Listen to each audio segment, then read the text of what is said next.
On a bright but chilly morning in the middle of the city's financial district, where glass towers scraped the sky and expensive cars hummed along polished streets, a little girl with dusty cheeks and tired eyes pushed open the enormous doors of the Grand Crest Bank. Her name was Aria Nolan, and her small hands clutched a worn-out card the way someone holds the last piece of hope they have left in the world. Sunlight poured through the tall windows, but even in all that brightness, Aria looked like a shadow, fragile, trembling, and very out of place among marble floors and towering columns. And as she stepped forward, heads turned, not out of kindness, but out of confusion, surprise, and a touch of judgment. All she wanted was simple. She wanted to check her balance. If you believe kindness can change someone's life, and if you stand for second chances, please take a moment to like, comment, share, and subscribe to Kindness Corner. Your support helps us spread more light in a world that desperately needs it. Aria's journey to that bank had not started with courage, it had begun with desperation. She had spent the last 2 days wandering the city with only a few coins in her pocket, wearing a torn gray shirt and jeans that barely fit. Her mother had always told her, before she passed away, to keep the little white bank card safe. Aria had held onto it for years, never knowing if it meant anything. She only knew that today, with hunger gnawing at her stomach and strangers avoiding her on the sidewalks, she was finally ready to see if the card was worth anything at all, if her mother had left her a miracle, or nothing at all. The bank was alive with noise and energy that Aria had never experienced before. Screens flashed figures and stock charts. Workers in tailored suits hurried past one another, carrying files and coffee cups. Phones rang constantly. Every corner glowed with wealth. And in the center of all this power sat Maxwell Grant, one of the wealthiest investment magnates in the city. His laughter filled the air, echoing across the floor as he held court with his advisors. He was a man used to winning, used to power, and used to being untouchable. Nothing ordinary ever rattled him. But then he noticed Aria. She stood at the customer service desk, timidly sliding her card forward. The banker behind the counter, Elena Rourke, froze at the sight of the girl's condition. People were staring, some out of concern, many out of shock, and a few with irritation. Aria's voice was barely audible as she explained what she needed. Elena offered her a soft smile and guided her gently toward Maxwell's section, because his exclusive terminal could access deeper archives of old accounts. Aria didn't know this.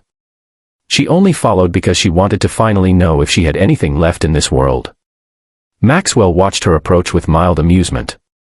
He assumed this was some publicity stunt or perhaps a misunderstanding. He leaned back in his seat, chuckling quietly as the little girl stepped up to the counter. With a quick motion, she handed him the card, an old, faded debit card that had seen better years. Maxwell shook his head at the absurdity of it all. A billionaire being asked to check a homeless child's bank balance. The situation was so surreal that he couldn't help the smirk growing on his face. But Aria wasn't laughing. Her hands were shaking. Her eyes darted nervously around the large room, absorbing every judgmental stare. She just wanted answers, just one moment of truth. The room seemed to hush as Maxwell inserted the card into the screen. Then everything changed. Maxwell's smile fell instantly. His eyebrows slowly drew together.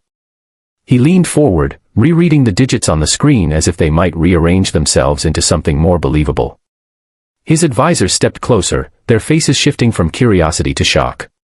Elena held her breath. The balance on the screen wasn't empty. It wasn't small.